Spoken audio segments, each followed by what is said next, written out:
Dear teachers, I'm Shahida. It's a pleasure for me to meet you again in our Linguatic Club. I hope you are doing well. In today's lesson, I will show you how to teach modal verbs can and can't to third graders. For this demo lesson, we'll be using materials from the course book for the third grade. Unit 11, Lesson 2, pages 148-149. Okay, watch the lesson and think about how you can use the activities from this demo in your classroom. Hi boys and girls, how are you doing today? Hope everything's going great. Okay, what's this? Look. Yes, these are word search puzzles. Have you ever done any word search puzzles? Oh, you have? I love them, and you? You also do? Are you good at them? Let's check that. We are going to find words in a puzzle together. Look, here are 8 pictures. Let's guess the words first and then look for them in the puzzle. Okay, so what's number 1? Yes, this is the verb write. Okay, number 2, dance. Number 3, hunt. The next one, yes, sing. Okay, what about the next picture? Read, run, cook, and swim. Good job. All right, look at this puzzle now. Do you see any verbs? I think I can see the verb cook. Look, here it is. Yeah, right. Okay, what about you? Any ideas? Yeah, the next verb, hunt. I have found it. Okay, then ride, read,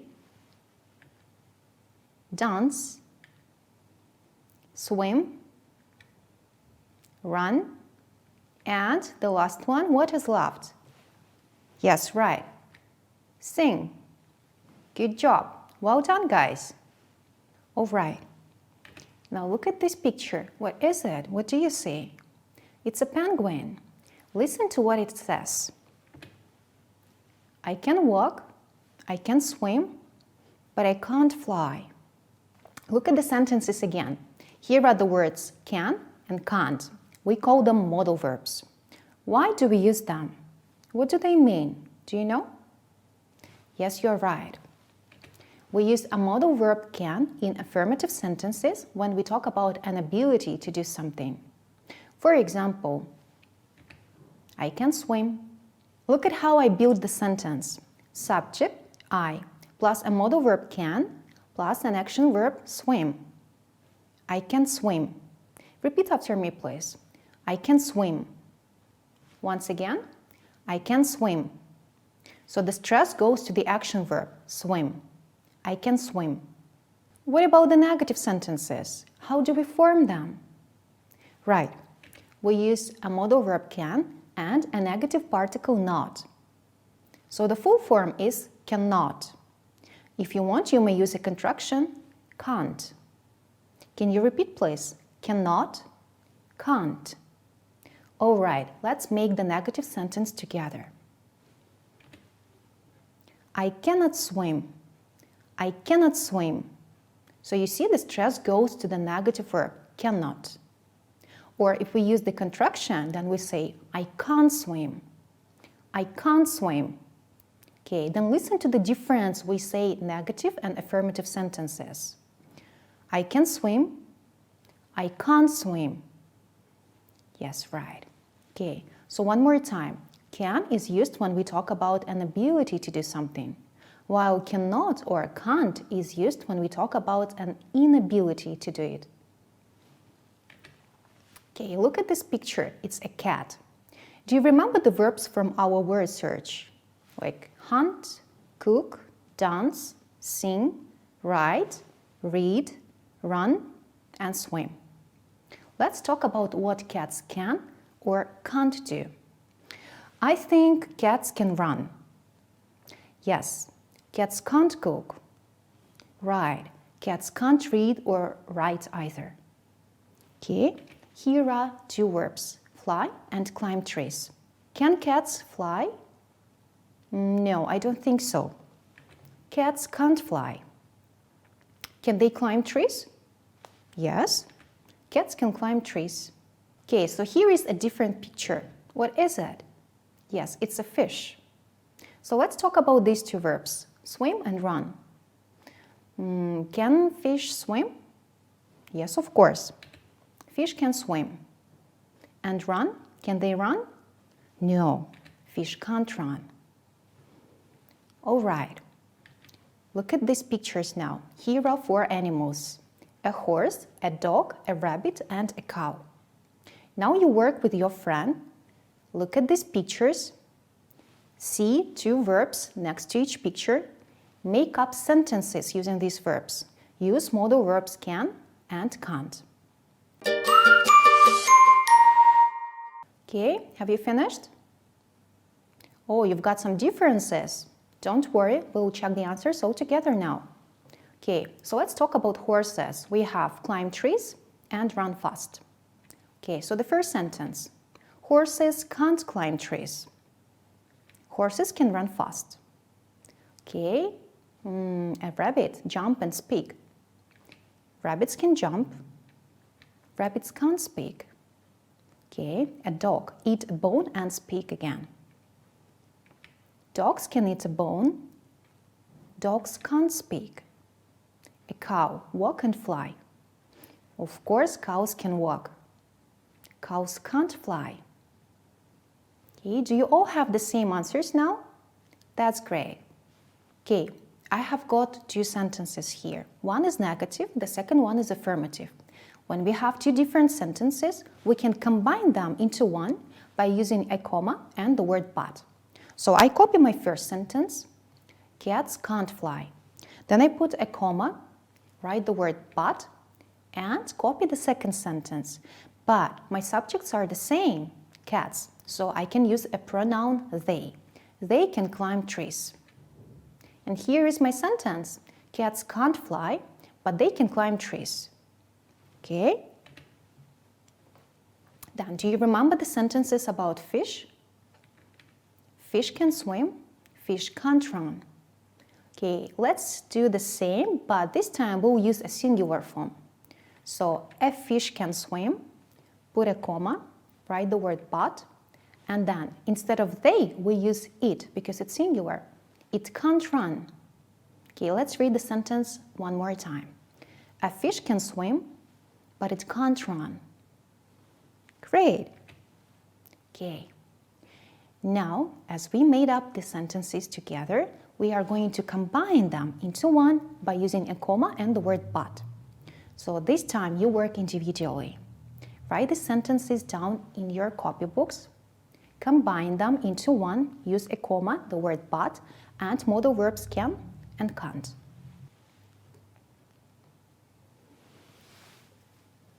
Okay, are you ready to check your answers?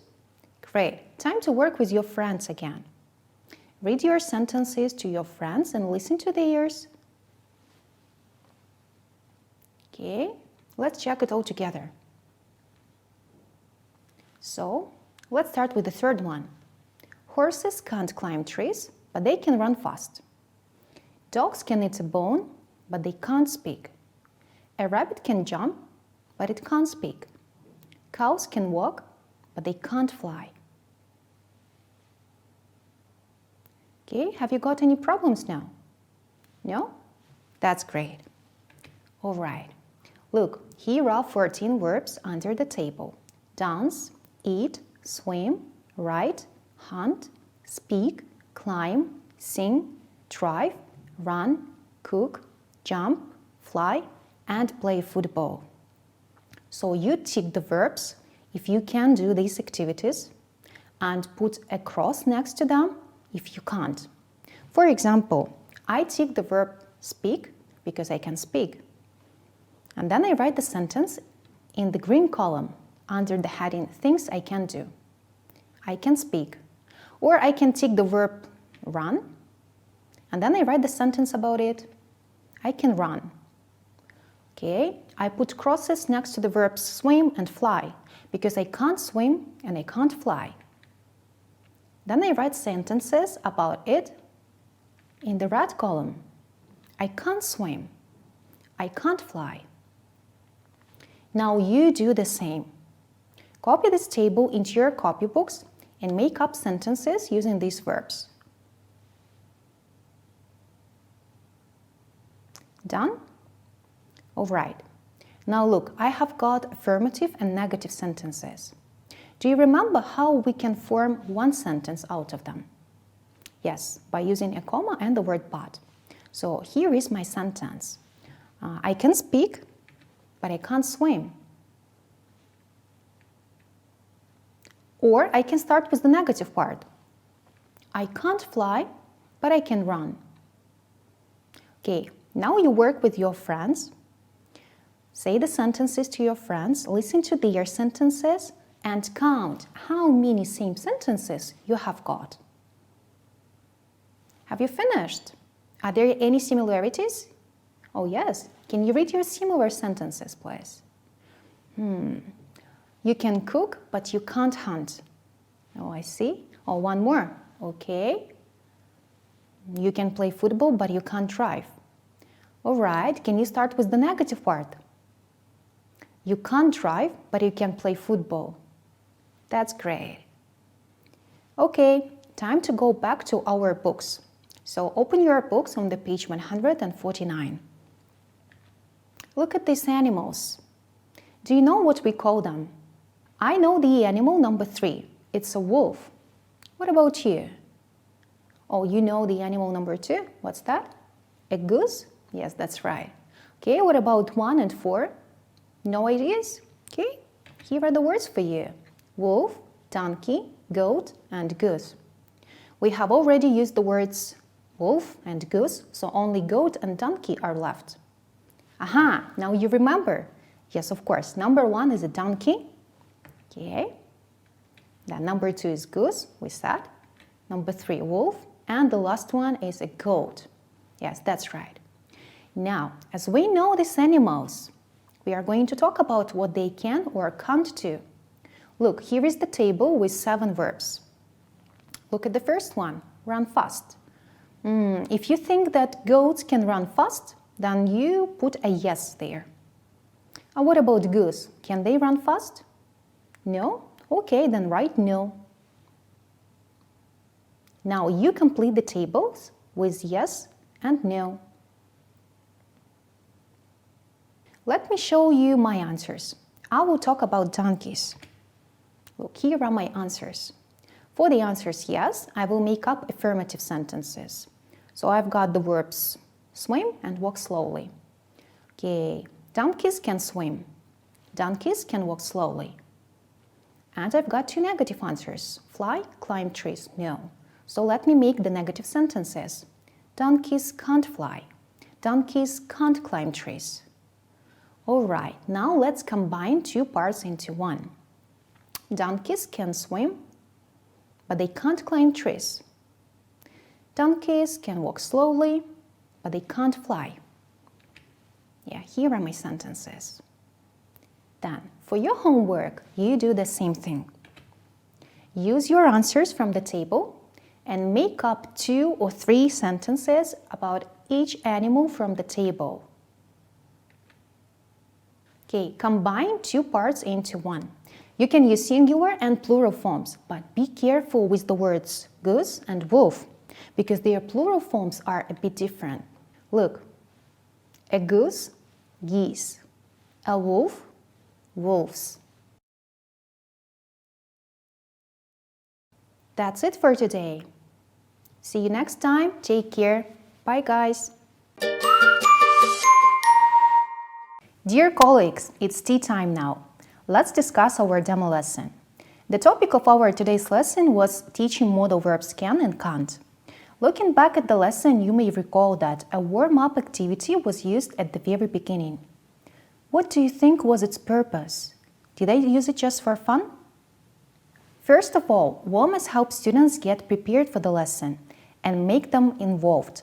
Secondly, with the help of this warm-up activity, we revised previously learned action verbs, which we later used while working on the exercises. So, I killed 2 birds with 1 stone. My students were engaged, and B revised the vocabulary which my students used throughout the whole lesson. Why did I choose to use a word search? There are several reasons. Apart from boosting problem-solving skills and spelling, word searches also help to further improve language skills.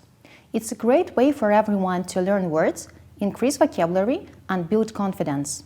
In your real class, you can divide students into small groups and have them search the words in a racing competition.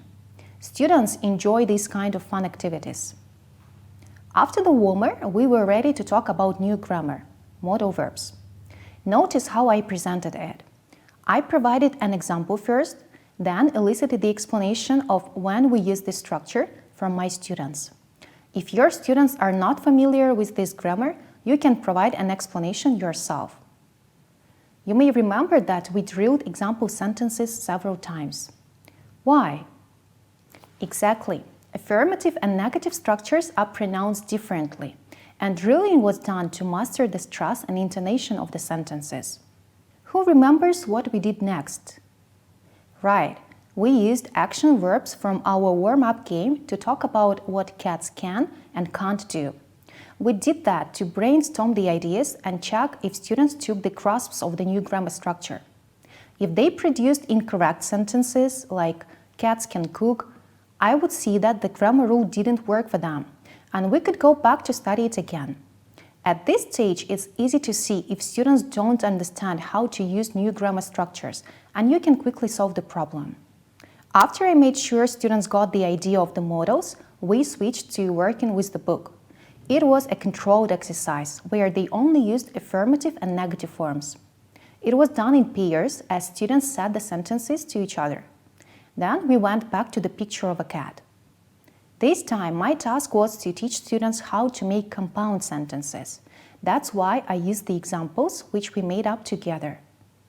After that, students worked on their own to combine negative and affirmative sentences they have produced during the speaking activity. Now, as you've turned in the books while watching the lesson, did you notice the way I changed this task? The book suggests filling the gaps with can and can't in ready-made sentences, while I chose to do this part orally and have students write down the sentences by themselves. What was my purpose in it? We have just learned how to combine sentences, and it was a nice way to practice this. You might also remember that this task was somehow similar to the one I set as a homework. So if they face any difficulties with working on the task at home, they can refer to this exercise. Can you recall what followed this task? The next exercise from the book? No, an extra activity. You might ask me why I used it, and I will tell you, because I felt we didn't practice new structures enough to help students get prepared for the homework. I felt they might struggle with the next task because it was semi-controlled. Feel free to change the procedure the book suggests if you think it might not work with your students. And lastly, you might have noticed I provided my students with some additional information about plural forms of some nouns. If your students were not familiar with the names of the animals, it's very unlikely they know how to use plural forms of these words. So you should make sure they have this information if you don't want them to make mistakes. Let's sum up everything we have discussed. Use various warm-ups to involve students in the learning process and help them get prepared for the lesson. To keep your students engaged, elicit as much as possible from them instead of presenting everything yourself.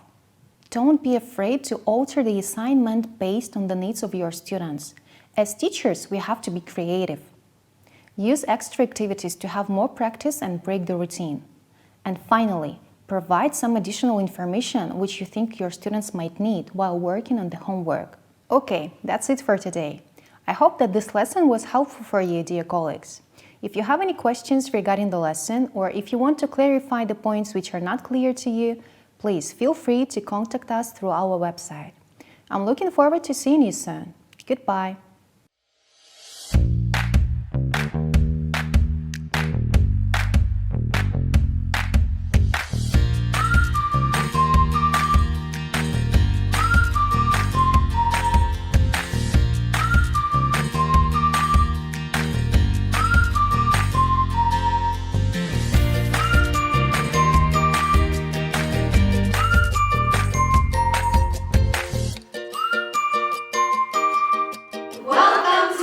informacji